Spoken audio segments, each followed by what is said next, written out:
అపోస్తల కార్యముల గ్రంథం 2వ అధ్యాయం 37 నుంచి 41 వరకు ఉన్నటువంటి వాక్యభాగం. ఇది వింటూ ఉంటే వారికి గుండెలలో బాకుతో పొడిచినట్లయింది. పురుషులారా, సోదరులారా, మేమేం చేయాలి అని వారు పేతురును తక్కిన రాయబారులను అడిగారు. పేతురు వారితో ఇలా అన్నాడు, పశ్చాత్తాపడండి, పాప క్షమాపణ గురించి మీలో ప్రతి ఒక్కరూ యేసుక్రీస్తు పేర బాప్తిస్మం పొందండి. అలా చేస్తే పవిత్రాత్మ అనే వరం మీరు పొందుతారు. ఈ వాగ్దానం మీకోసం, మీ సంతానం కోసం, దూరంగా ఉన్న వారందరి కోసం, అంటే మన ప్రభు అయిన దేవుడు పిలిచే వారందరి కోసం. అతడు ఇంకా అనేక మాటలతో గంభీరంగా సాక్ష్యమిచ్చి, వక్రబుద్ధులైన ఈ తరం వారి నుంచి తప్పించుకోండి అని వారిని హెచ్చరించాడు. అప్పుడు అతని సందేశాన్ని సంతోషంతో అంగీకరించిన వారు బాప్తిజం పొందారు. ఆ రోజు సుమారు 3,000 మంది వారితో చేరారు. మీకున్న అతిపెద్ద అవసరత ఏంటి అని అడిగితే చాలామంది ఏమని చెప్తారు? పైసలు. ఇంకేముంటుంది? బాగా డబ్బులు సంపాదించుకోవాలి, డబ్బుల కంటే అవసరమైంది ఏముంటుంది అని అని అంటారు కదా. కానీ ఈ లోకంలో అత్యంత గొప్ప ధనవంతుడు సైతం ఒకవేళ పాపక్షమాపణ పొందుకొని ఉండకపోతే నిజానికి అతను నిరుపేదవాడే. అలాగే ఒకవేళ ఒక వ్యక్తి పాపక్షమాపణ పొందుకొని ఉంటే అతను ఈ లోకంలో ఎంత బీదవాడైనప్పటికీ ఆత్మీయంగా అతను ధనవంతుడే. ఇంకొందరు అంటారు తమ అతిపెద్ద అవసరత సుఖము, సంతోషము అని చెప్తారు. ఈ లోక సంబంధమైన సుఖభోగాలలో మునిగి తేలడమే, జీవితాన్ని పూర్తిగా ఆస్వాదించడమే, ఎంజాయ్ చేయడమే మనిషికున్న అతిపెద్ద అవసరత. ఏం చేసినా సంతోషంగా, ఆనందంగా ఉండడం కోసమే కదా, తృప్తిగా, శాంతిగా బ్రతకడం కోసమే కదా అని చెప్తారు. కానీ ధనవంతుడు లాజరు కథలో యేసుప్రభువారు ఏం చెప్తారు? లూకా 16వ అధ్యాయంలో, నీవు నీ జీవితకాలమందు నీకిష్టమైనట్టు సుఖము అనుభవించితివి. ఎవరి గురించి చెప్తున్నాడు ఈ మాటలు? ధనవంతుడి గురించి చెప్తున్నాడు కదా. సుఖం అనుభవించాడు, కానీ పాపక్షమాపణ పొందుకోకుండానే చనిపోయాడు. అలాగున్న లాజరు కష్టము అనుభవించినని జ్ఞాపకం చేసుకోనము. లాజరు ఈ జీవితకాలంలో ఎన్నో కష్టాలు అనుభవించాడు, కానీ అతను పాపక్షమాపణ పొందుకొని చనిపోయాడు. కాబట్టి ఇప్పుడు అంటున్నాడు, ఇప్పుడైతే అంటే ఇప్పుడు ఈ నిత్యత్వ స్థితిలో, మీరు ఇప్పుడు నిత్యత్వంలో ఉన్నారు కదా, ఇటర్నిటీలో ఉన్నారు కదా, ఇప్పుడైతే వాడు అంటే లాజరు ఇక్కడ నెమ్మది పొందుచున్నాడు, కానీ నీవు అంటే ధనవంతుడు యాతన పడుచున్నాడు.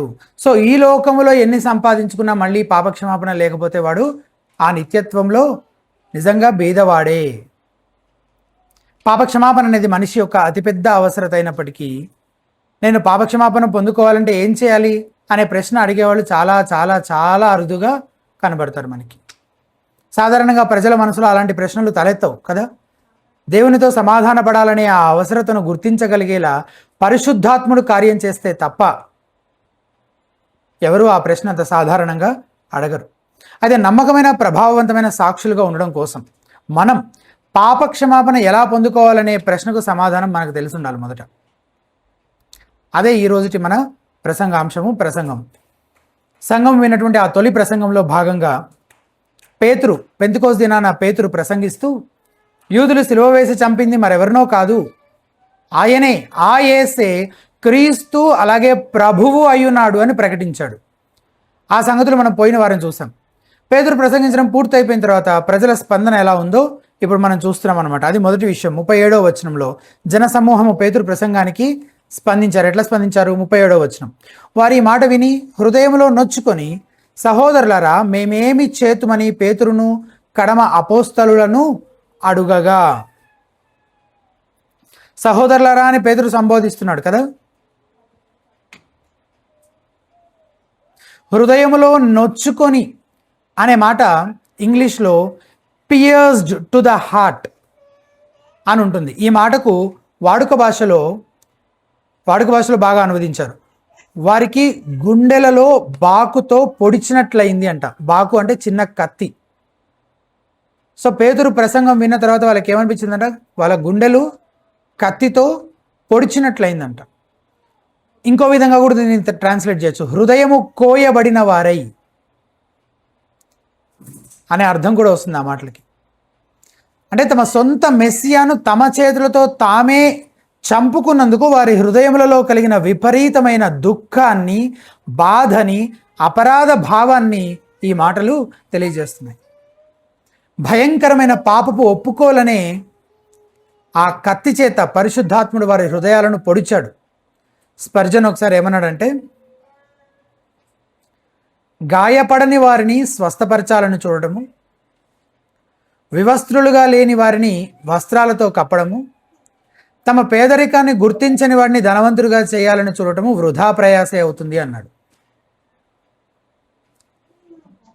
ఈ రోజుల్లో సువార్థీకరణ ఎలా జరుగుతుందో ఆలోచిస్తే అసలు ప్రజలు తమ పాపముల విషయంలో ఒప్పించబడటం అనేది జరగట్లేదు.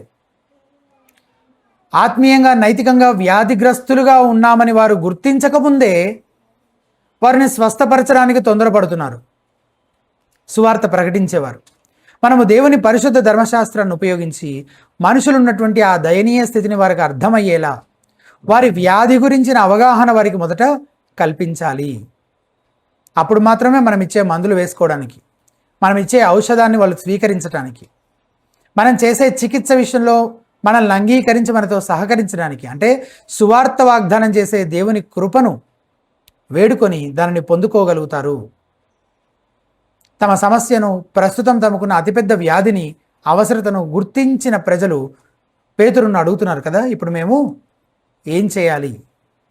వాళ్ళు ఆ ప్రశ్న అడిగారంటే వాళ్ళు ఏం గుర్తిస్తున్నారు? తమ పాప స్థితిని వాళ్ళు మొదట గుర్తించగలిగారు, తమకున్న వ్యాధిని అర్థం చేసుకోగలిగారు, తమకు ఆ వ్యాధికి చికిత్స అవసరమని వాళ్ళు అంగీకరించగలిగారు. కాబట్టే ఈ ప్రశ్న వేస్తూ ఉన్నారు. యేసుప్రభు నమ్ముకోండి, యేసుప్రభుని నమ్ముకోండి అని మనం ఊరికే యేసుప్రభుని నమ్ముకోవడం గురించి మాత్రమే చెప్తుంటే అప్పుడు ఎవరైనా యేసుప్రభుని ఎందుకు నమ్ముకోవాలి? అసలు యేసు ప్రభువు ఎందుకు అవసరమో వాళ్ళకు చెప్పకుండా, నమ్ముకోకపోతే వాళ్ళకి కలిగే నష్టమేంటో వాళ్ళకి తెలియజేయకుండా, నమ్ముకుంటే వచ్చే ప్రయోజనం ఏంటో వాళ్ళకు వివరించకుండా ఎవరైనా అసలు యేసుప్రభుని ఎందుకు నమ్ముకోవాలి? ఆ పని ఇప్పుడు పేతురు చేశాడా? చేశాడు. పేతురు ప్రసంగం అంతా మనం అదే చూసాం. యేసు ప్రభు వారు ఎవరు, ఆయనతో మీరెట్లా వ్యవహరించారు అనే సంగతులన్నీ చెప్పిన తర్వాత ఆ మాటలన్నీ విన్న ఆ ప్రజలు వాళ్ళ స్పందన హృదయంలో కోయబడిన వారై గుండెలలో బాకుతో పొడిచినట్లు అనిపించింది వాళ్ళకి. దాంతో వాళ్ళు అడుగుతున్నారు, ఇప్పుడు మేము ఏం చేయాలి? అది రెండవ విషయం. పేతురు తన ప్రసంగాన్ని ప్రజలకు అన్వయిస్తున్నాడు. అప్లికేషన్లో వాళ్ళు ఏం చేయాలో ఇప్పుడు చెప్తూ ఉన్నాడు అనమాట. మారు మనస్సు, పాపక్షమాపణ, బాప్తిస్మం మరియు వాగ్దానాల గురించిన సంగతులు ఈ 38 నుంచి 40 ఈ 3 వచనాల్లో ఉన్నాయి. ఒకసారి ఆ 3 వచనాలు మళ్ళీ చదువుకుందాం. 38వ వచనం, పేతురు, మీరు మారు మనస్సు పొంది పాపక్షమాపణ నిమిత్తం ప్రతివాడు యేసు క్రీస్తునామమున బాప్తిస్మము పొందుడి, అప్పుడు మీరు పరిశుద్ధాత్మను వరము పొందుదురు. ఈ వాగ్దానము మీకును మీ పిల్లలకును దూరస్తులందరికీ అనగా ప్రభువైన మన దేవుడు తన యొద్దకు పిలిచిన వారందరికీ చెందునని వారితో చెప్పాను. ఇంకనూ అనేక విధములైన మాటలతో సాక్ష్యం ఇచ్చి మీరు మూర్ఖులకు ఈ తరము వారికి వేరే రక్షణ పొందురని వారిని హెచ్చరించను. ఈ 38వ వచనంలోని మాటలను చాలామంది అపార్థం చేసుకుంటారు. అయితే వాటిని జాగ్రత్తగా పరిశీలిద్దాము. అందుకంటే ముందు ఒక విషయం, ఈ రోజుల్లో చాలామంది ఏమంటారంటే థియాలజీ ఎందుకండి అసలు?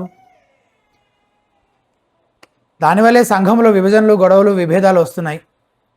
మనము ఎలా జీవిస్తున్నామో అది ప్రాముఖ్యం. ఈ థియాలజీ అంత ప్రాముఖ్యమైనది కాదు, దాన్ని మనం అంత పెద్దగా పట్టించుకోవాల్సిన అవసరం లేదు, దాన్ని నేర్చుకోవాల్సిన అవసరం లేదు అని అంటుంటారు. కానీ వాస్తవం ఏంటంటే ప్రతి నిజ విశ్వాసి తెలిసైనా తెలియకుండా థియాలజీ చేస్తూ ఉంటాడనమాట. ప్రతి విశ్వాసి ఏం చేస్తుంటాడు? థియాలజీ చేస్తుంటాడు. థియాలజీ అంటే ఏంటి? థెయోస్ అంటే దేవుడు, లాగి అంటే స్టడీ, అధ్యయనం చేయడం, చదవటం. సో దేవుడి గురించి బైబిల్ చదువుతున్నప్పుడు మనం ఏం చేస్తున్నాం? దేవుడి గురించి తెలుసుకుంటున్నాం. ఆయన ఎవరో, మనుషులతో ఎలా వ్యవహరించాలనుకుంటున్నాడో ఆ సంగతులు దేవుడి గురించి ధ్యానిస్తూ ఉన్న మనం ఏం చేస్తున్నాం? థియాలజీ చేస్తున్నాం.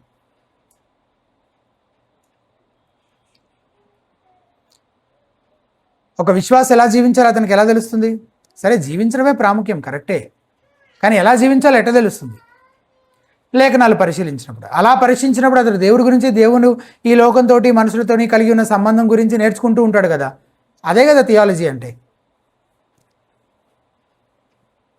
బైబిల్ చదివే ప్రతి వ్యక్తి థియాలజీ చేస్తున్నాడు. అయితే దాన్ని ఎంత బాగా చేస్తున్నాడు, సరైన విధానంలోనే చేస్తున్నాడా లేదా అనేది అసలు ప్రశ్న. అంతేగాని థియాలజీనే వద్దు అనేవారు బైబిల్ చదవడం మానేయాలి. దేవుడి గురించి తెలుసుకోవడం, నేర్చుకోవడం, దేవుడి గురించిన జ్ఞానం విషయంలో ఎదగడం మానేయాలి. కాబట్టి గుర్తుంచుకోండి, ప్రతి విశ్వాసి లేఖనాలను పరిశోధించి దేవుడి గురించి అధ్యయనం చేస్తున్నప్పుడు అంతా అతను ఏం చేస్తున్నాడు? థియాలజీ చేస్తున్నాడు. అయితే అది ఎంత బాగా చేస్తున్నాడు, చేయాల్సిన విధంగానే చేస్తున్నాడా అనేది అసలు అడగాల్సిన ప్రశ్న. ఉదాహరణకు మనం ఇప్పుడు మన ముందున్న ఈ వచనమే తీసుకోండి. ఈ వచనాన్ని ఆధారం చేసుకుని కొందరు ఏమని చెప్తారు? మనం రక్షించబడడం కోసం బాప్తిజం తీసుకోవాలి అని చెప్తారు. చెప్తారా చెప్పరా? 2వ వచనంలో ఉన్న ఆ మాటలు ఏంటి? 2వ అధ్యాయం 38వ వచనంలో ఉన్న మాట, మీరు మారు మనసు పొంది పాప క్షమాపణ నిమిత్తము ప్రతివాడు యేసుక్రీస్తునామమున బాప్తిస్మము. దేని నిమిత్తం అంట? పాప క్షమాపణ నిమిత్తం ఏం పొందాలట? బాప్తిస్మం పొందాలి. ప్లెయిన్గా చదవగానే అదే భావం వస్తుంది కదా. కానీ లేఖనాలను చదివి అర్థం చేసుకునే విధానం ఇది కాదు. ఈ ఒక్క వచనాన్ని చదివి నాకేమర్థమైపోయింది అది నేను తీసేసుకుంటాను అంటే కుదరదు. ఈ వచనాన్ని ఇలా అర్థం చేసుకోవడం ద్వారా మనం ఒక పెద్ద పొరపాటు చేసిన వాళ్ళం అవుతాము. బైబిల్ని సరిగ్గా అర్థం చేసుకోవాలనుకునేవారు అందులోని వచనాలను, వాక్య భాగాలను పూర్తి బైబిల్ యొక్క సమగ్ర బోధ వెలుగులో అర్థం చేసుకోవాలి. అంటే ఈ అంశాన్ని గురించి బైబిల్ గ్రంథంలో ఇంకా మిగిలిన ప్లేసెస్లో అంతా ఎక్కడెక్కడ ఏ సంగతులు చెప్పబడ్డాయో వాటన్నింటితో కలిపి ఈ సంగతులను అర్థం చేసుకోవాలి. లేఖనాలు ఎన్నటికీ తమతో తాము విభేదించవు. అందులో ఒక మాట మరొక మాటతో విభేదించదు. దేవుని పరిశుద్ధ లేఖనాలలో పరస్పర విరుద్ధ విషయాలు ఉండే అవకాశము లేదు. కాబట్టి ఈ వచనాన్ని మిగిలిన లేఖనమంతటి వెలుగులో అర్థం చేసుకునే ప్రయత్నము చేద్దాం. ఇప్పుడు మనం పాపక్షమాపణ పొందుకోవడానికి బాప్తిస్మం అవసరం అని చెప్పే ఇతర వచనాలు ఏమైనా బైబిల్లో ఉన్నాయా? పాపక్షమాపణ పొందుకోవాలంటే బాప్తిజం తీసుకోవాల్సిందే అని చెప్పే వచనాలు ఏమైనా బైబిల్లో ఉన్నాయా? వేరే వచనాలు ఏమైనా లేవు. పాపక్షమాపణ పొందుకోవడానికి బైబిల్ అవసరం కాదు అని కానీ, లేదా బైబిల్ యొక్క ప్రస్తావనే లేకుండా ఉన్న వచనాలు అయితే చాలా ఉన్నాయి. ఇప్పుడు ఆ చాలా వచనాలు మనం చూడలేకపోయినా అపోస్తుల కార్యాల గ్రంథంలో ఉన్న వాటిని చూద్దాం. కొన్ని తర్వాత అధ్యాయంలో, అంటే 3వ అధ్యాయంలో పేతురు మాట్లాడుతూ 3వ అధ్యాయం 19వ వచనంలో ఏమంటున్నాడు? ప్రభువు సముఖము నుండి విశ్రాంతి కాలములు వచ్చినట్లును మీ కొరకు నియమించిన క్రీస్తు యేసును ఆయన పంపునట్లును, ఈ మాట చూడండి, మీ పాపములు తుడిచివేయబడు నిమిత్తము బాప్తిస్మము పొందుడి అని చెప్తున్నాడా? మారు మనస్సు నుండి తిరుగుడి అంటే సంబంధం దేనికి దేనికి ఉంది? మారు మనస్సుకి పాపక్షమాపణకి ఉంది, బాప్తిస్మానికి లేదు.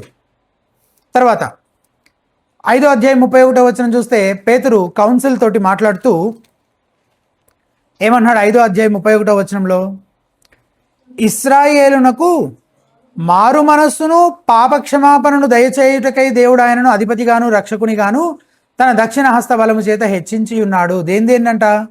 మారు మనస్సును, పాపక్షమాపణ. ఇక్కడ కూడా బాప్తిజం గురించిన ప్రస్తావన ఉందా? లేదు. పేతురు కొర్నేలి ఇంట్లో మాట్లాడుతూ 10వ అధ్యాయం 43వ వచనంలో ఒక మాట చెప్పాడు. 10వ అధ్యాయం 43వ వచనం పేతురు అంటున్నాడు కొర్నేలి ఇంట్లో మాట్లాడుతూ, కొర్నేలి ఇంట్లో కూడుకున్నటువంటి ఆ జనసమూహంతో, ఆయన యందు విశ్వాసముంచువాడెవడో వాడు ఆయన నామం మూలంగా పాపక్షమాపణ పొందినని ప్రవక్తలందరూ ఆయనను గురించి సాక్ష్యం ఇచ్చుచున్నారని. నేను ఎవరంట పాపక్షమాపణ పొందుకునేది? బాప్తిజం తీసుకున్నవాడా?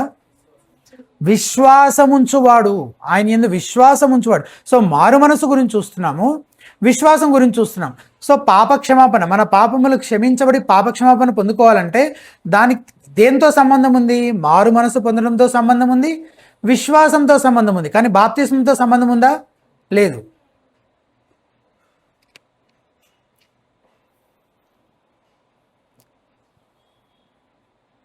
క్రీస్తు నందు విశ్వాసం ఉంచేవాడు పాపక్షమాపణ పొందుకుంటాడు, బాప్తిజం తీసుకున్నవాడు అని చెప్పలేదు. ఇప్పుడు ఫిలిప్పి జైలు అధికారి ఉన్నాడు కదా, 16వ అధ్యాయంలో అతని గురించి చదువుతాం మనం. అయ్యలారా, రక్షణ పొందుటకు నేను ఏమి చేయవలను అని అడుగుతున్నాడు ఆ జైలు అధికారి. అని అడిగితే పౌలు ఏం చెప్పాడు? వెంటనే వెళ్ళి నీళ్ళలో మునిగి బాప్తిజం తీసుకో, అంతటి నీవు రక్షించబడేదు అని అంటున్నాడు పౌలు. 16వ అధ్యాయం 31వ వచనం ఏమంటున్నాడు? ప్రభు అయిన యేసునందు విశ్వాసముంచుము, అప్పుడు నీవును నీ ఇంటి వారు రక్షణ పొందుదురని. ఇక్కడ కూడా రక్షణ పొందుకోవాలంటే బాప్తిస్మం తీసుకోవడం అవసరం అని చెప్పట్లేదు పౌలు. విశ్వాసం ఉంచుము. 26వ అధ్యాయం 18-20 వచనాలు చూస్తే కనుక 18వ వచనం, 26వ అధ్యాయం 18వ వచనం చూస్తే వారు చీకటిలో నుండి వెలుగులోనికి సాతాను అధికారము నుండి దేవుని వైపునకు తిరిగి, ఇదే కదా తిరగడం, ఈ తిరగడమే కదా మారు మనసు అంటే. నా యందలి విశ్వాసము చేత, సో ఇక్కడ విశ్వాసం ప్రస్తావన ఉంది, మారు మనసు ప్రస్తావన ఉంది. విశ్వాసము చేత పాప క్షమాపణను, పరిశుద్ధపరచబడిన వారిలో స్వాస్థ్యమును పొందినట్లు వారి కన్నులు తెరచుటకై నేను వారి యొద్దకు పంపిదనని చెప్పాను. సో పాప క్షమాపణ విశ్వాసము చేత మారు మనసు పొందుట ద్వారా పాప క్షమాపణను పొందుకోవడం గురించి మాట్లాడుతున్నాడు. 20వ వచనం. మొదట దమస్కులోని వారికి, యెరూషలేములోను యూదయ దేశమంతటను తర్వాత అన్యజనులకును వారు మారు మనస్సు పొంది దేవుని తట్టు తిరిగి మారు మనసుకు తగిన క్రియలు చేయవలనని ప్రకటించుచుంటిని. బాప్తిస్మం పొందమని ప్రకటించుంటిని అనట్లేదు. ఇక్కడ కూడా బాప్తిజం గురించిన ప్రస్తావనే లేదు. సరే, బేసిక్గా నేను చెప్పాలనుకున్న పాయింట్ ఏంటంటే ఎక్కడా కూడా బాప్తిస్మాన్ని పాపక్షమాపణతో ముడిపెట్టి చెప్పలేదు అని చూపించాలనుకున్నాను. ఎప్పుడైనా దేంతో ముడిపెట్టి చెప్పారు? మారు మనసుతో, విశ్వాసంతో ముడిపెట్టి చెప్పారు పాపక్షమాపణ గురించి. మరి ఈ 38వ వచనం సంగతి ఏంటి? ఇది ఒకటే ఎందుకు ఇలా కనబడుతుంది మనకి? ఇంతకీ దీన్ని ఎలా అర్థం చేసుకోవాలి? దీన్ని అర్థం చేసుకునే విషయంలో నేను ఒక 4 విషయాలు చెప్తాను. అందులో మొదటిది, ఈ వచనంలో నిమిత్తము అనే పదం వాడబడింది కదా, పాపక్షమాపణ నిమిత్తము అనే పదం ఉంది కదా. నేను చెప్పేది మీరు ఆ వచనం జాగ్రత్తగా చూస్తూ జాగ్రత్తగా వింటే తప్ప అర్థం కాదు. పాపక్షమాపణ నిమిత్తం అనుంది కదా, ఆ నిమిత్తం అనే మాట దగ్గర వాడబడిన గ్రీకు పదం ఏంటంటే ఎయిస్. ఎయిస్ అనే గ్రీకు పదం వాడబడింది అక్కడ. ఈ పదాన్ని సందర్భాన్ని బట్టి అక్కడ ఏ సందర్భంలో వాడుతున్నారో దాన్ని బట్టి నిమిత్తము అని కానీ, లోనికి అని కానీ, ఆధారముగా అని కానీ, ఇంకా ఇట్లా చాలా రకాలుగా అనువదించవచ్చు. అంటే ఈ పదానికి ఒకే అర్థం ఉందా? లేదు. ఇది ప్రపోజిషన్. ఈ ప్రపోజిషన్కి చాలా అర్థాలు ఉన్నాయన్నమాట. మరి ఏ అర్థం తీసుకోవాలనేది దేనిపైన ఆధారపడి ఉంటుంది? సందర్భం పైన ఆధారపడి ఉంటుంది. కాబట్టి ఈ వచనాన్ని ఎలా కూడా అనువదించవచ్చు అని చెప్తారంటే, ఆ నిమిత్తం బదులు ఆధారముగానే పెడదాం. ఇప్పుడు పెట్టి చదువుదాం. చూడండి, మీరు మారు మనసు పొంది పాపక్షమాపణ ఆధారముగా ప్రతివాడు యేసుక్రీస్తు నామమున బాప్తిస్మము పొందండి. మీరు మారు మనసు పొందిన క్షణమే మన పాపములు ఏం చేయబడతాయి? క్షమించబడతాయి. ఆ పాపక్షమాపణ ఆధారంగా ఏ పాపక్షమాపణ అయితే మీరు పొందుకున్నారో దాన్ని సాక్ష్యంగా, బహిరంగ సాక్ష్యంగా, దానికి సూచనగా మీరు ఏం చేయండి? ఇప్పుడు బాప్తిజం తీసుకోండి. దాని ఆధారంగా మీరు బాప్తిజం తీసుకోండి. సో ఆ పదాన్ని అలాగే తర్జుమా చేయాలనేది ఏం లేదు. నిమిత్తము అని కాకుండా ఆధారముగా అని తర్జుమా చేయొచ్చు అనేది ఒక విషయం. రెండవది, ఈ వచనంలో మిగిలిన పదాలన్నీ బహువచనంలో ఉంటాయి. అంటే పాపక్షమాపణ, మారు మనస్సు, ఇవన్నీ బహువచనంలో ఉంటాయి. గ్రీకులో బాప్తిస్మం పొందుడు అనే పదాలు మాత్రమే మిగిలిన వాటికి భిన్నంగా ఏకవచనంలో ఉన్నాయన్నమాట. అంటే సంబంధం ఉన్నది దేనికి? పాపక్షమాపణకి, మారు మనస్సుకి. పాపక్షమాపణకి, బాప్తిస్మానికి కాదు అని గ్రీక్ గ్రామర్ పరంగా కూడా మనకి అర్థమవుతుంది. పదం యొక్క అర్థం తీసుకున్నా ఆ భావం రావట్లేదు, రాని విధంగా అనువదించవచ్చు. గ్రామర్ పరంగా చూసిన సంబంధం దేనికి ఉంది?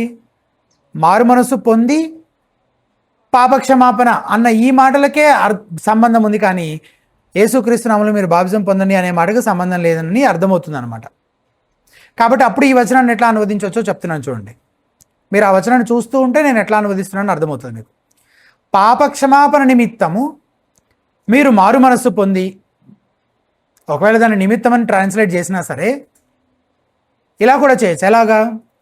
సంబంధం దేనికి ఉంది? పాపక్షమాపణకి, మారు మనస్సు కదా. సో పాపక్షమాపణ నిమిత్తం మీరు మారు మనస్సు పొంది ప్రతివాడు యేసుక్రీస్తు నామమున బాప్తిస్మము పొందుడి అని తర్జుమా చేయొచ్చు.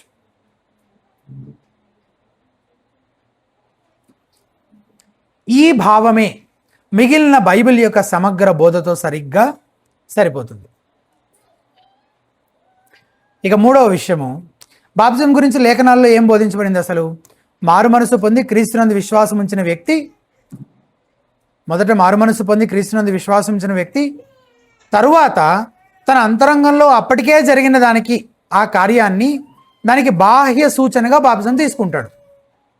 అయితే ఎప్పుడూ కూడా ముందు మారు మనస్సు, విశ్వాసం, పాపక్షమాపణ, రక్షణ అది ముందు, ఆ తర్వాతే బాప్తిస్మం అని బైబిల్ సమగ్ర బోధను గ్రహించిన వారు ఎవరికైనా ఇట్టే బోధపడే విషయం.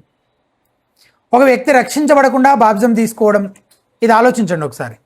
బాప్తిస్మం ద్వారా రక్షణ అని చెప్పేవాళ్ళు వాళ్ళు ఏం చెప్తున్నారో చూడండి ఒకసారి. అసలు రక్షణే లేకుండా బాప్తిజం తీసుకోవడం, బాప్తిస్మం తీసుకున్నాక రక్షించబడటం, అలాంటి బోధ అసలు బైబిల్లో కనబడుతుందా మనకి? ఆ నీళ్ళలోకి ఒక అవిశ్వాసిగానే, ఇంకా రక్షించబడని వ్యక్తిగానే దిగడం, నీళ్ళలో మునిగి లేచిన ఆ కార్యం జరిగిన కారణంగా ఆ తర్వాత అతను రక్షించబడటం, అసలు ఇలాంటి బోధ ఉందా బైబిల్లో? లేఖన విరుద్ధమైన బోధ అది. అటువంటి బోధ మనకు వాక్యములో ఎక్కడా కనిపించదు. కాబట్టి ఎప్పుడు ముందు రక్షణ, ముందు విశ్వాసం, ముందు మారు మనస్సు, ముందు పాపక్షమాపణ, ఆ తరువాతే బాప్తిస్మము. ముందు బాప్తిస్మం ఆ తర్వాత రక్షణ అనేది వాక్యం విరుద్ధమైన బోధ. ఉదాహరణకి 10వ అధ్యాయం 43వ వచనం ఒకసారి చూడండి. 10వ అధ్యాయం 43వ వచనం, కొర్నేలి ఇంట్లో జరిగిన సంఘటన. ఆయన యందు విశ్వాసం ఉంచువాడెవడో వాడు ఆయన నామము మూలముగా పాపక్షమాపణ పొందునని ప్రవక్తలందరూ ఆయనను గురించి సాక్ష్యం ఇచ్చుచున్నారు అనేను. ఇది పేతురు చెప్పాడు. ఈ పేతురు మాటలు విని విశ్వసించిన వారి మీదకి పరిశుద్ధాత్మ కూడా దిగి రావడం మనకు తెలుసు, మనం చదివాం ఇదివరకు కదా. ఆ విని విశ్వసించిన వారి మీదకి పేతురు ఇంకా మాట్లాడుతూ ఉండగానే ఎవరు దిగొచ్చారు? పరిశుద్ధాత్మ దిగొచ్చాడు. అండ్ వారు విశ్వసించారు, రక్షించబడ్డారనడానికి కావలసినంత రుజువు ఉందా? ఇప్పుడు ఉంది. కాబట్టి ఇప్పుడు పేతురు ఏమంటున్నాడు చూడండి 47వ వచనంలో, 47th verse. అందుకు పేతురు, మనవలే పరిశుద్ధాత్మను పొందిన వీరు బాప్తిస్మము పొందకుండా ఎవడైనా నీళ్ళకు ఆటంకం చేయగలడా అని చెప్పి యేసుక్రీస్తు నామందు వారు బాప్తిజం పొందవలని ఆజ్ఞాపించెను. సో ముందు విశ్వాసం, ముందు పాపక్షమాపణ, ముందు పరిశుద్ధాత్మను పొందుకోవడం, ఆ తర్వాత బాప్తిస్మం. జైలు అధికారి విషయంలో కూడా అదే కదా జరిగింది. 16వ అధ్యాయంలో ప్రభువైన యేసునందు విశ్వాసం ఉంచుము, ఈ మాటలు జైలు అధికారి ఇంటి వారికి కూడా వర్తిస్తుంది. ప్రభువైన యేసునందు విశ్వాసం ఉంచుము, వారు కూడా ఒకవేళ విశ్వసిస్తే వారు రక్షించబడతారు. అప్పుడు నీవును నీ ఇంటి వారు ఏం చేయబడతారు? రక్షణ పొందుదురు. తర్వాత ఏం జరిగింది? 33వ వచనంలో, 16వ అధ్యాయం 33వ వచనం, రాత్రి ఆ గడియలోనే అతడు వారిని తీసుకుని వచ్చి వారి గాయములు కడిగెను. వెంటనే అతడును అతని ఇంటి వారందరూ బాప్తిస్మము పొందరు. ముందు విశ్వాసం, తర్వాతే బాప్తిస్మం. ఇది మూడో విషయం. ఎందుకు ఆ వచనాన్ని అలా అర్థం చేసుకోవడానికి వీలు లేదు అంటే, బైబిల్ యొక్క సమగ్ర బోధ బాప్తిజం గురించి ఏం చెప్తుంది? ముందు విశ్వాసము, మారు మనస్సు, రక్షణ, పాపక్షమాపణ, పరిశుద్ధాత్మను పొందుకోవడం, ఇది ముందు జరగాలి, ఆ తర్వాతే బాప్తిస్మము అని చెప్తుంది అనమాట బైబిల్ యొక్క సమగ్ర బోధ. ఇది మూడవది. నాలుగవది నేను చెప్పాలనుకున్న నాలుగవ విషయం, ఈ వచనంలో రక్షణకు సంబంధించి చెప్పబడిన ఆ సంగతులు స్ట్రిక్ట్గా ఏ సీక్వెన్స్లో జరుగుతున్నాయో చెప్పడం అనేదే పేతురు ఉద్దేశమా? అసలు థింగ్స్ని ప్రాపర్ సీక్వెన్స్లో చెప్పాలి అనేదే పేతురు ఉద్దేశమా? దేని తర్వాత ఏది జరుగుతుంది, ఏది ముందు ఏది తర్వాత అని చెప్పడమే పేతురు యొక్క ఉద్దేశం అస్సలు కాదు. ఉదాహరణకి ఈ వచనంలో పరిశుద్ధాత్మను గురించిన వాగ్దానం కూడా ఉంది కదా. అప్పుడు మీరు పరిశుద్ధాత్మను వరమును పొందుదరనుంది కదా. అయితే అది బాప్తిస్మం తర్వాత ప్రస్తావించబడిందా, ముందు ప్రస్తావించబడిందా? తరువాత. యేసు క్రీస్తు నామములో మీరు బాప్తిజం పొందుడి, అప్పుడు మీరు పరిశుద్ధాత్మను వరమును పొందుదురు అని ఉంది. దాని అర్థం ఒక వ్యక్తి బాప్తిజం తీసుకున్న తర్వాతే పరిశుద్ధాత్మను పొందుకుంటాడనా? కాదు కదా. కొర్నేలి ఇంట్లో జరిగింది మనకు జ్ఞాపకం ఉంది కదా. వారు విశ్వసించారు, పాపక్షమాపణ పొందుకున్నారు, వారు ఇంకా పేతురు మాటలు వింటుండగానే పరిశుద్ధాత్మను కూడా పొందుకున్నారు. ఆ తర్వాత ఎప్పుడో కాసేపటికి వారు బాప్తిస్మము తీసుకున్నారు. కాబట్టి టెక్నికల్గా రక్షణలో జరిగే వివిధ సంగతుల క్రమాన్ని ఎగ్జాక్ట్గా ప్రాపర్ సీక్వెన్స్లో మనకు తెలియజేయడం పేతురు యొక్క ఉద్దేశము కాదు అనేది మనకు స్పష్టమవుతుంది. కాబట్టి బాప్తిస్మాన్ని ముందు పెట్టి దాని నిమిత్తము పాపక్షమాపణ నిమిత్తమే బాప్తిజం పొందాలి, బాప్తిస్మం ముందు తర్వాత పాపక్షమాపణ అని చెప్పడము కుదరదు. మారు మనసు పొందడము బాప్తిజం తీసుకోవడం అనేది వెంటనే జరిగిపోయే సంగతులు కాబట్టి వాటిని కలిపి ప్రస్తావించి మాట్లాడేస్తున్నాడు పేతురు. బాప్తిజం తీసుకోవడం అనేది మారు మనసు పొందిన వారిలో కనిపించే ఒకానొక మారు మనసు ఫలం. ఇది తర్వాత జరుగుతుంది. కానీ మారు మనసు పొందిన క్షణాన్ని ఒక వ్యక్తి పాపక్షమాపణ పొందుకుంటాడు, రక్షించబడతాడు, పరిశుద్ధాత్మను కూడా పొందుకుంటాడు. రక్షణార్థమైన విశ్వాసం ఎల్లప్పుడూ విధేయత చూపే విశ్వాసం అయి ఉంటుంది. కాబట్టి మారు మనసు పొందిన వ్యక్తి తన ప్రభు ఇచ్చిన ఆజ్ఞకు విధేయత చూపించడంలో భాగంగా బాప్తిజం తీసుకుంటాడు. మారు మనసు, విశ్వాసం ఇవే ఎల్లప్పుడూ రక్షణతో ముడిపెట్టి చెప్పబడ్డ సంగతులు. ఈ రెండు కీలకమైన అంశాలను మనం ఈ వచనాల్లో నుంచి ఇప్పుడు అర్థం చేసుకునే ప్రయత్నం చేద్దాం. ఇంతవరకు నేనేం చెప్పాను? జస్ట్ ఆ 38వ వచనాన్ని ఎందుకు అలా అర్థం చేసుకోకూడదు అనే దానికి ఒక 4 విధాలుగా దానికి చూపించే ప్రయత్నం చేశాను. ఇప్పుడు అసలైన 2 విషయాలు అందులో నుంచి చూద్దాం. ఆ 3 వచనాల్లో నుంచి ఏంటి ఆ 2 విషయాలు, ప్రాముఖ్యమైన ఆ 2 కీలకమైన విషయాలు ఏంటి? ఒకటి మారు మనసు, రెండవది విశ్వాసం. అందులో మొదటిది మారు మనస్సు. మారు మనస్సు అనేది ఆప్షనల్ కాదు. మారు మనస్సు అనేది ఆప్షనల్ కాదు. వాక్యంలో ఎంతో స్పష్టంగా చెప్పబడిన సంగతుల విషయంలో అనేక భేదాభిప్రాయాలు ఉండడం ఎంతో విచారకరం కదా. కొందరు ఏం చెప్తారంటే ఒక వ్యక్తి రక్షించబడాలంటే విశ్వాసం మాత్రం ఉంచితే సరిపోతుంది, మారు మనసు పొందక్కర్లేదు, రక్షించబడిన తర్వాత చిన్న చిన్నగా వాళ్ళే మారు మనసు పొందుతారులే అని బోధిస్తారు. రక్షించబడిన తర్వాత మారు మనసు పొందొచ్చు, ముందైతే విశ్వాసం ఉంచి రక్షించబడాలి అని బోధిస్తారనమాట. కానీ అది వాక్య విరుద్ధమైన బోధ.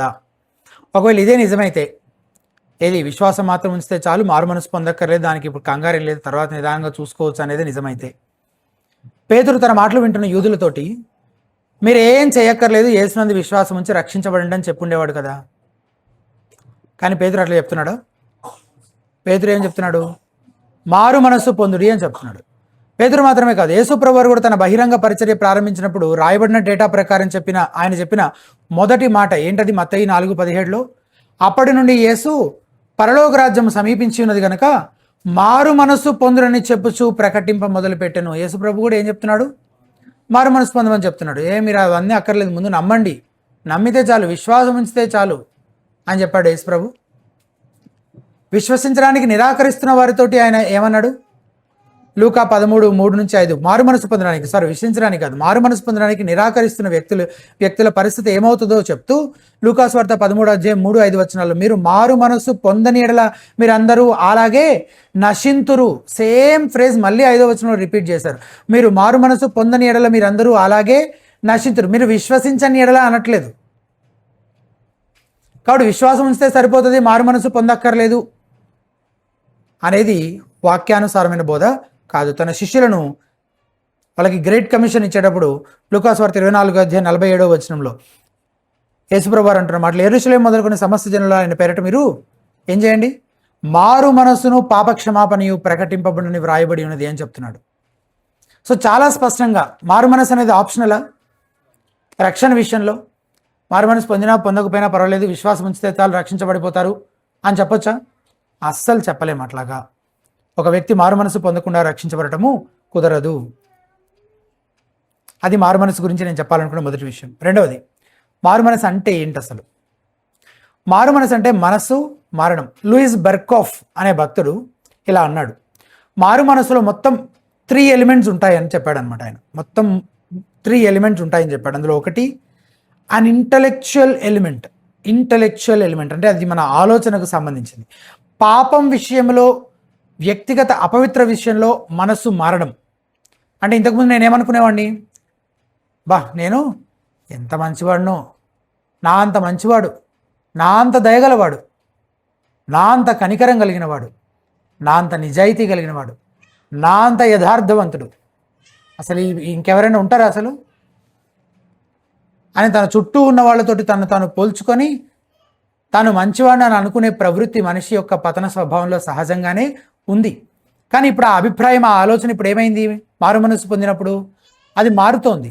అది దాంట్లో ఉండే ఇంటలెక్చువల్ ఎలిమెంట్ మారి ఏమైంది? పాపం విషయంలో అంటే నేను పాపిని అన్న గ్రహింపులోనికి అతను వస్తున్నాడు, ఒప్పింపులోనికి వస్తున్నాడు.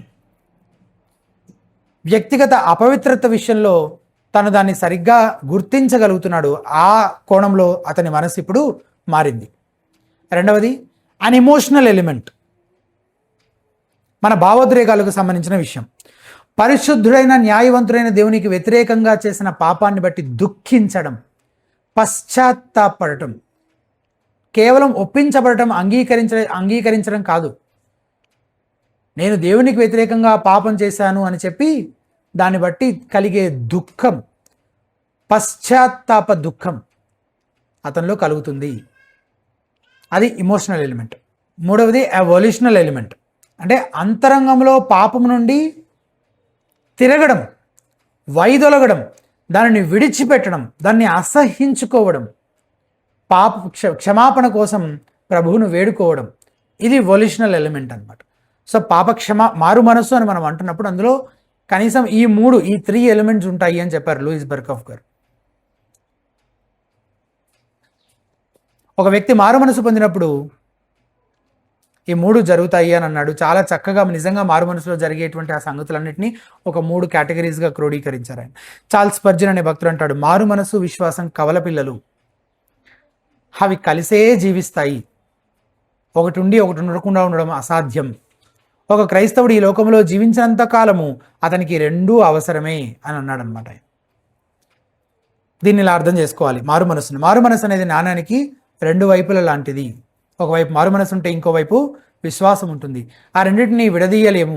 మనము పాపముల నుండి తిరిగి ఖాళీ చేతులతో దేవుని తట్టుకు తిరిగి, దేవా పాపినైన నన్ను కరుణించమని వేడుకుంటే ఆయన నిత్య జీవాన్ని ఉచితమైన వరంగా, బహుమానంగా మనకి అనుగ్రహిస్తాడు. అయితే కొందరు ఓ చేత్తో తమ పాపాలు పట్టుకొని మరో చేత్తో నిత్య జీవం కోసము ప్రభు వైపు చూస్తూ ఉన్నారు. అలాంటి వాళ్ళకి ఆయన ఆ బహుమానాన్ని ఇస్తాడా? ఇవ్వడు. రిక్త హస్తాలతో, ఖాళీ చేతులతో పాపాన్ని విడిచిపెట్టాలి, మన సొంత నీతి క్రియలను కూడా విడిచిపెట్టాలి. ఖాళీ చేతులతో మనం దేవుని తట్టుకు తిరిగి, దేవా పాపని నన్ను కరుణించు అంటే ఆయన ఏమనుగ్రహిస్తాడు? పాప క్షమాపణను, నిత్య జీవాన్ని అనుగ్రహిస్తాడు.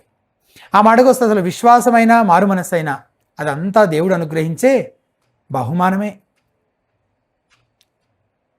18వ వచనం, వారి మాటలు విని మరేమీ అడ్డము చెప్పకట్లయితే అన్యజనులకును దేవుడు జీవార్థమైన మారు మనసును దయచేసి ఉన్నాడని చెప్పుకొనుచు దేవుని మహిమపరచిరి. ఏంటంట? ఇది 11వ అధ్యాయం. అన్యజనులకును దేవుడు ఏమనుగ్రహించాడంట? జీవార్థమైన మారు మనసును దయచేశాడంట. అంటే మారు మనసును అనుగ్రహించింది ఎవరు? దేవుడే. ఎఫెసీ 2వ అధ్యాయం 8-9 వచనాల ప్రకారం విశ్వాసాన్ని అనుగ్రహించింది ఎవరు? దేవుడే. అసలు మన రక్షణ అంతా కూడా దేవుడు అనుగ్రహించినటువంటి ఒక గొప్ప బహుమానం. ఆ గొప్ప ఆ ప్యాకేజీలో ఇప్పుడు ఒక పెద్ద ప్యాకెట్లో కొన్ని వస్తువులు పెట్టి తీసుకొచ్చి ఇచ్చామనుకోండి, దాన్ని గిఫ్ట్ ప్యాకింగ్ చేయించి తీసుకొచ్చి ఇచ్చాం. అందులో ఉన్న ఒక్కో వస్తువు కూడా బహుమానమేనా, లేకపోతే ఓన్లీ ఆ పెద్ద డబ్బా మాత్రమే బహుమానమా? అందులో ఉన్నదంతా బహుమానం కింద లెక్క వస్తుంది కదా. సో మన రక్షణ విషయంలో దేవుడు రక్షణనే మనకు ఉచితమైన వరంగా అనుగ్రహించినప్పుడు అందులో భాగంగా మనం ఏ సామర్థ్యం లేని మనం ఏదైనా చేయగలిగామంటే దానికి మనకి ఎవరు సహాయం చేస్తుండాలి? ఆయనే సహాయం చేస్తుండాలి. సో మనకు విశ్వాసం అనుగ్రహించింది ఆయనే, మారు మనసు దయచేసింది ఆయనే. తనకు తానుగా మారు మనసు పొంది విశ్వసించే సామర్థ్యం ఏ మనిషికి లేదు. కాబట్టి మారు మనసు, విశ్వాసం అనేవి మనం రక్షించబడడానికి మన సొంతంగా మనం చేసే నీతిక్రియలు కావు. అవి దేవుడు అనుగ్రహించే బహుమానాలే. మారు మనసుకు ఒక చక్కని నిర్వచనం తెస్సలోనికైలకు రాసిన మొదటి పత్రిక 1వ అధ్యాయం 9వ వచనంలో ఉంటుంది. 1 Thessalonians 1:9. మీ యొద్ద మాకెట్టి ప్రవేశము కలిగినో అక్కడి జనులు మమ్మల్ని గురించి తెలియజెప్పుచున్నారు. మీరు విగ్రహములను విడిచిపెట్టి, సో ఇక్కడ విడిచిపెట్టడం అనే ఆస్పెక్ట్ చూస్తున్నాము, జీవము గలవాడును సత్యవంతునకు దేవునికి దాసులు అగుటకు 10వ వచనం చివరిలో మీరేలాగు దేవుని వైపునకు దేవుని వైపుకి తిరగడం, ఈ విగ్రహములను విడిచిపెట్టడం, అలాగే దేవుని వైపుకి తిరగడం, ఇదే మారు మనసు అంటే కదా. ఇది మొదటిది. రెండవది విధేయత చూపే విశ్వాసం. మొదటిది మారు మనసు, రెండవది విధేయత చూపించేటువంటి విశ్వాసం, ఒబీడియంట్ ఫెయిత్. రక్షణార్థమైన విశ్వాసం ఖచ్చితంగా విధేయత చూపే విశ్వాసం అయి ఉంటుంది. Saving faith will be obedient faith, must be obedient faith. రక్షణ ఉచితమైన వరమే. మనం విశ్వాసం ద్వారా కృపచేతే రక్షించబడ్డామని ఎఫెసీ 2:8-9 మనం చదువుతున్నాం కదా. మీరు విశ్వాసం ద్వారా కృపచేతనే రక్షింపబడినారు, ఇది మీ వలన కలిగినది కాదు, దేవుని వరమే, అది క్రియల వలన కలిగినది కాదు, కనుక ఎవడునూ అతిశయపడ వీరు లేదు. అయితే ఇలా రక్షించబడిన మనం ఎందుకు రక్షించబడ్డాం? ఇంతకీ ఈ స్థితికి మనం ఎందుకు వచ్చాం, ఎందుకు ఏ కారణం చేత మనం రక్షించబడ్డామో కూడా చెప్తూ కొనసాగింపుగా 10వ వచనంలో ఏం చెప్తున్నాడు? మరియు వాటి యందు మనము నడుచుకున్న వలనని దేవుడు ముందుగా సిద్ధపరిచిన సత్క్రియలు చేయుటకై, అంటే వాటిని చేయడం కోసం మనము క్రీస్తు యేసునందు సృష్టించబడిన వారమే, ఆయన చేసిన పని అయి ఉన్నాము. ఎందుకు రక్షించాడంట? దేనికోసం మనల్ని రక్షించాడంట? ముందుగా ఆయన మన కొరకు ముందుగా సిద్ధపరిచి ఉంచిన ఆ సత్క్రియలు చేయడం కోసం మనల్ని రక్షించాడంట. రక్షించబడడం కోసం మనం ఏమైనా చేయాలా? ఏం చేయక్కర్లే. కానీ రక్షించబడ్డాము. ఎందుకు రక్షించబడ్డాము, దేవుడు ఎందుకు మనల్ని రక్షించాడు అని అంటే, ఆ తరువాత దేవుడు ముందుగా సిద్ధపరిచిన సత్క్రియలు ఉన్నాయి, వాటిని చేయడం కోసం దేవుడు మనల్ని రక్షించాడు. యాకోబు పత్రిక 2వ అధ్యాయం 14 నుంచి ఉన్న వచనాలు ఒకసారి తీసి చూస్తారా? క్విక్గా ఆ వచనాలు చదువుకుందాం. యాకోబు రాసిన పత్రిక 2వ అధ్యాయం 14వ వచనం. నా సహోదరులారా, క్రియలు లేనప్పుడు ఎవడైనా తనకు విశ్వాసము కలదని చెప్పినట్లా ఏమి ప్రయోజనము? ఇక్కడే ఉంది ఆన్సర్. చాలామంది చాలా కన్ఫ్యూజ్ అయిపోతుంటారు దీన్ని. ఈ ఒక్క లైన్లోనే ఆన్సర్ ఉంది, ఏం కన్ఫ్యూజన్ లేదు. చెప్పే వ్యక్తి ఏం చెప్తున్నాడు? విశ్వాసము కలదు అని చెప్తున్నాడు. నాలో ఏముందని చెప్తున్నాడు? సో ఇప్పుడు ఇది అవిశ్వాసి రక్షించబడడం గురించిన ప్రస్తావన, నేను ఆల్రెడీ రక్షించబడ్డానని అనుకుంటున్న వ్యక్తి లేదా చెప్పుకుంటున్న వ్యక్తి గురించిన ప్రస్తావన, ఆల్రెడీ రక్షించబడ్డానని చెప్పుకుంటున్న వ్యక్తి గురించిన ప్రస్తావన. రక్షించబడటం కోసం ఇప్పుడు నేనేం చేయాలి అనే ప్రస్తావన కాదు ఇది. దాని గురించి ఎవరు చెప్పారు? పౌలు చెప్పాడు, రోమపత్రికలో చెప్పాడు, ఎఫెసీ రాసిన పత్రిక ఇందాక కూడా చెప్పాడు. మీరు విశ్వాసం చేత కృపచేత మాత్రమే, విశ్వాసం ఉంచితే చాలు. కానీ రక్షణ పొందక ముందు స్థితి గురించి కాదు ఇది. రక్షించబడిన వ్యక్తి తనలో ఉన్న విశ్వాసాన్ని, నాలో విశ్వాసం ఉంది, నేను యేసునందు విశ్వాసం ఉంచుతున్నానని చెప్తున్నప్పుడు అతనిలో ఇంకా ఏం కనిపించాలని చెప్తున్నాడు? చూడండి, క్రియలు కనిపించాలి. క్రియలు ఏం కనిపించట్లేదు, అంటే దేవుడు ముందుగా సిద్ధపరిచి ఉంచిన ఆ క్రియలు కనిపించట్లే. కానీ నాలో ఏముందని చెప్తున్నాడు? విశ్వాసం ఉందని చెప్తున్నాడు. దానివలన ఏమీ ప్రయోజనం? క్రియలు లేనప్పుడు ఎవడైనా తనకు విశ్వాసము కలదని చెప్పిన ఏమీ ప్రయోజనము? అట్టి విశ్వాసం అతన్ని రక్షింపగలదా? సహోదరి అయినను దిగంబరులై ఆనాటికి భోజనం లేక ఉన్నప్పుడు మీలో ఎవడైనను శరీరమునకు కావలసిన వాటిని ఇయ్యక సమాధానముగా వెలుడి, చలి కాచుకునుడి, తృప్తి పొందుడి అని చెప్పినట్ల ఏం ప్రయోజనం? అలాగే విశ్వాసము క్రియలు లేనిదైతే అది ఒంటిగా ఉండి మృతమైనదగును. అయితే ఒకడు, నీకు విశ్వాసం ఉన్నది, నాకు క్రియలున్నవి, క్రియలు లేకుండా నీ విశ్వాసం నాకు కనపరచుము, నేను నా క్రియల చేత నా విశ్వాసం నీకు కనపడుతుందని చెప్పును. నీకు విశ్వాసం ఉందని చెప్పావు కదా, కానీ క్రియలు చేయట్లేదు కదా. నువ్వు క్రియలు లేకుండా నీ విశ్వాసాన్ని చూపించు నాకు, నేను నా క్రియలతో చూపిస్తానని చెప్తాడనమాట ఒక వ్యక్తి వచ్చి నీ దగ్గరికి, ఒకవేళ నువ్వు ఇలాగే ఉంటే కనుక. దేవుడు ఒక్కడే అని నీవు నమ్ముచున్నావు, అలాగూ నమ్ముట మంచిదే. దయ్యములు నమ్మి వణుకుచున్న వ్యర్థుడా, క్రియలు లేని విశ్వాసము నిష్ఫలమైనదని తెలుసుకొనగోరుచున్నావా అనే ఎగ్జాంపుల్ చెప్తున్నాడు. మన పితరుడైన అబ్రహాము తన కుమారుడైన ఇస్సాకును బలిపీఠం మీద అర్పించినప్పుడు అది క్రియల వలన నీతిమంతుడని తీర్పు పొందలేదా? ఆ క్రియలే లేకపోతే అతను నీతిమంతుడని మనకి ఎట్లా తెలిసేది? విశ్వాసం అతని క్రియలతో కూడి కార్యసిద్ధి కలుగజేసిన నీవు క్రియల మూలముగా అతని విశ్వాసము పరిపూర్ణమైనది నువ్వు గ్రహించుచున్నావు కదా. కాబట్టి అబ్రహాము దేవుని నమ్మినది అతనికి నీతిగా ఎంచబడును. నిజమే, రోమపత్రికలో పౌలు చెప్పింది దీని గురించే.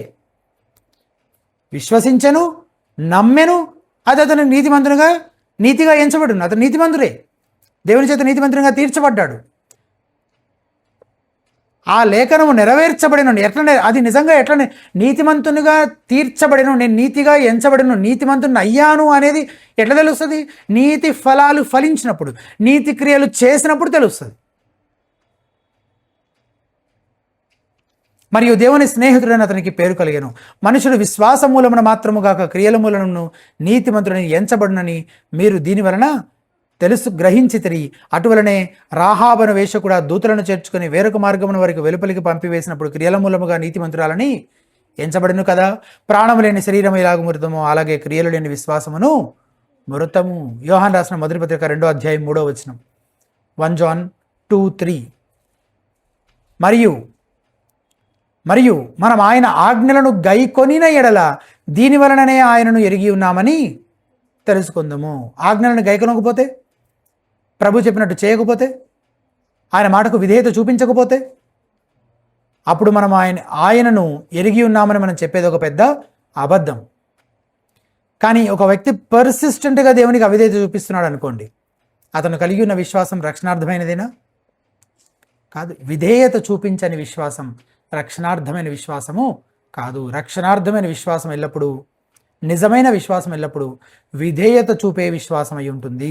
కాబట్టి మీది విశ్వాసం నిజమైందో కాదో పరీక్షించుకోమని చెప్తున్నాడు పౌలు భక్తుడు. 2 కొరింథీయులకు రాసిన 2వ పత్రిక 13వ అధ్యాయం 5వ వచనంలో, 2 Corinthians 13:5లో, మీరు విశ్వాసము గలవారై ఉన్నారో లేదో మిమ్మల్ని మీరే శోధించుకొని చూచుకొనుడి. విశ్వాసం అంటే దయ్యములకున్న ఆ విశ్వాసం గురించి కాదు కదా, ఖచ్చితంగా రక్షణార్థమైన విశ్వాసం, విధేయత చూపే విశ్వాసం. అలాంటి విశ్వాసం మీలో ఉందో లేదో శోధించుకొని చూచుకోండి, మిమ్మల్ని మీరే పరీక్షించుకోండి. మీరు భ్రష్టులు కాని ఎడల యేసు క్రీస్తు మీలో ఉన్నాడని మిమ్మల్ని గురించి మీరే ఎరుగరా? తెలీదా? మీది మీకు తెలుస్తుంది, చాలా క్లియర్గా తెలుస్తుంది మీది మీకు. మిమ్మల్ని మీరు పరీక్షించుకోండి అని అందుకే అంటున్నాడు. పరీక్షించి చూసుకోండి, జాగ్రత్త పడండి. ఇది రక్షణార్థమైన విశ్వాసం గురించిన మొదటి విషయం. అది ఖచ్చితంగా విధేయత చూపే విశ్వాసము అయి ఉంటుంది. అయితే ఆ విధేయత సాధారణంగా ప్రారంభ దశలో మొట్టమొదటిగా దేని ద్వారా బయటపడుతుంది, దేని ద్వారా కనబడుతుంది అంటే బాప్తిస్మం ద్వారా కనబడుతుంది అన్నమాట. పాపక్షమాపణ ఆధారంగా మీరు యేసు క్రీస్తు నామములోనికి ఏం చేయాలంట?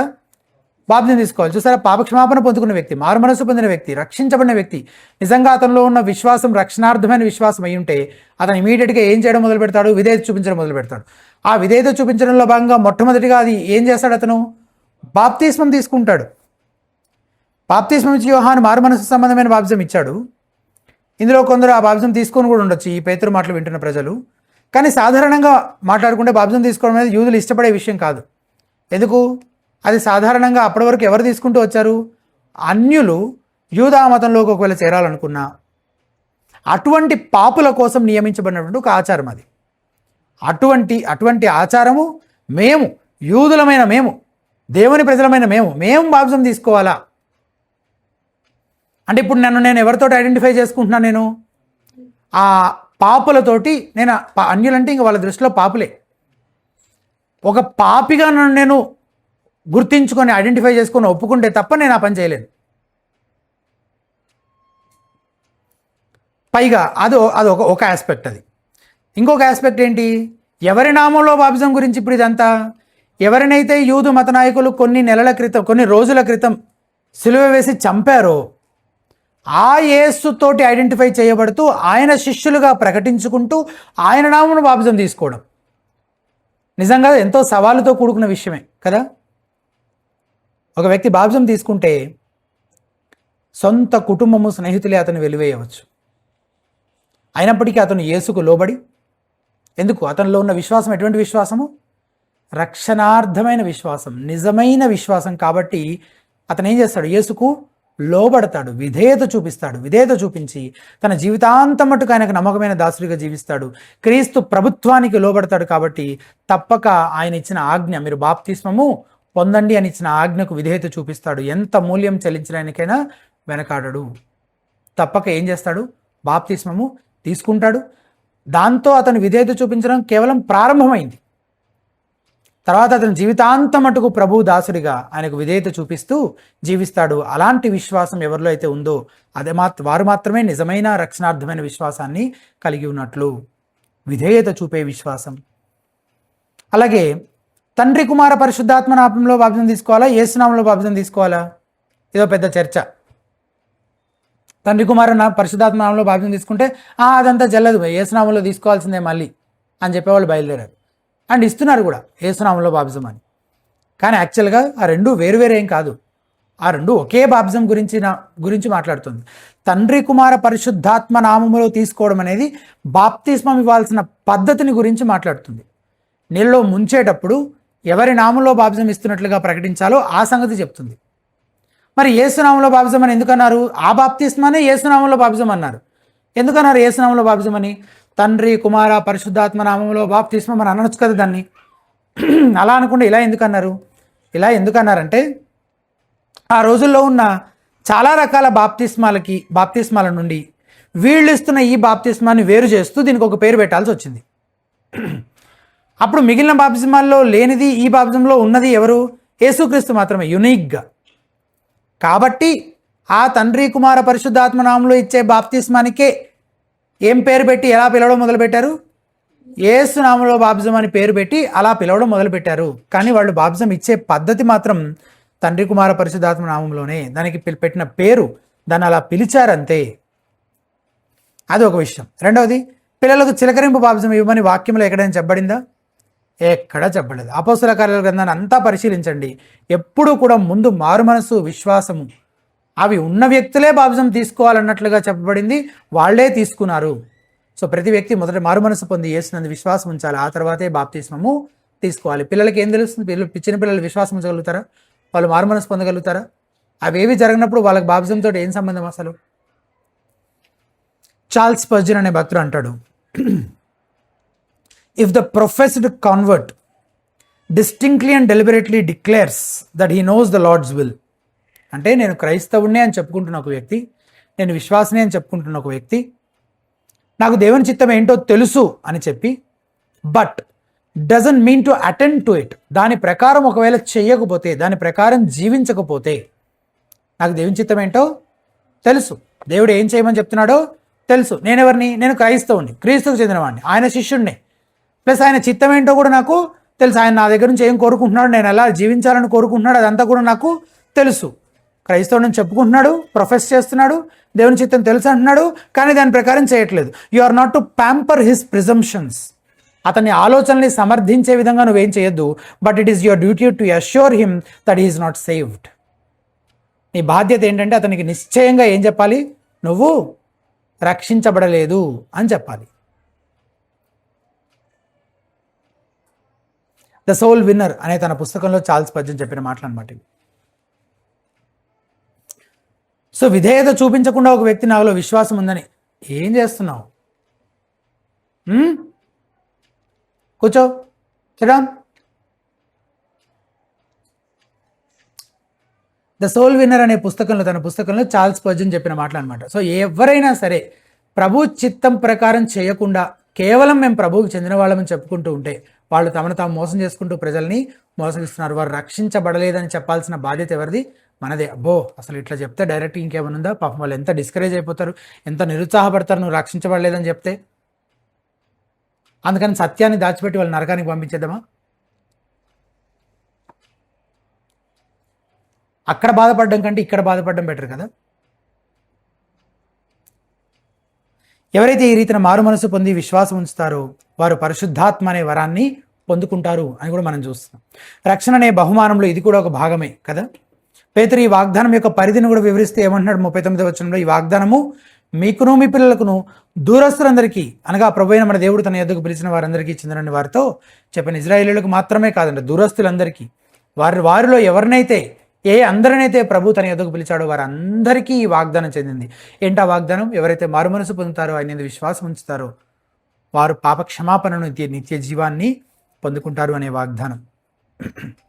పేతురు తర్వాత బోధించిన సంగతులన్నింటినీ సమ్మరైజ్డ్గా ఇలా చెప్తున్నాడు అనమాట 40వ వచనంలో. ఇంకనూ అనేక విధములైన మాటలతో సాక్ష్యం ఇచ్చి మీరు మూర్ఖులకు ఈ తరము వారికి వేరై రక్షణ పొందులని వారిని హెచ్చరించెను. మూర్ఖులకు ఈ తరము వారికి వేరై, వారికి వేరుగా మీరేం చేయండి? రక్షణ పొందండి. రక్షించబడాలంటే ఈ వేర్పాటు తప్పనిసరి. అందులోనే ఉంటూ రక్షించబడడం కుదరదు. అందులోనే ఉండి కొనసాగితే నిత్య నాశనమే. కాబట్టి నిజంగా మనం మన పాపముల నిమిత్తం నిజంగా మారు మనసు పొందామా? మన విశ్వాసం నిజంగా రక్షణార్థమైన నిజమైన విశ్వాసమైనా? మారు మనసు ఫలాలను ఫలిస్తున్నామా? విధేయత చూపించే విశ్వాసమైనా మనది? ప్రభు చిత్తాన్ని జరిగిస్తున్నామా, మన సొంత చిత్తాన్ని జరిగించుకుంటూ వెళ్తున్నామా? మన పాపములను బట్టి నిజంగా మనం పాపులమనే సంగతి ఇంటలెక్చువల్గా ఒప్పించబడ్డామా? దాని నిమిత్తమైన పశ్చాత్తాప దుఃఖం మనలో కలిగిందా? దాని నుంచి వైదొలగి దానిని విడిచిపెట్టి దాన్ని అసహించుకొని క్రీస్తు వైపుకు తిరిగామా? ఈ మారు మనస్సు, విశ్వాసం అనేవి మన జీవితంలో అనుదిన అనుభవంగా మనము గుర్తించగలుగుతున్నామా? మారు మనస్సు, విశ్వాసం తరువాత బాప్తిస్మం తీసుకున్నామా?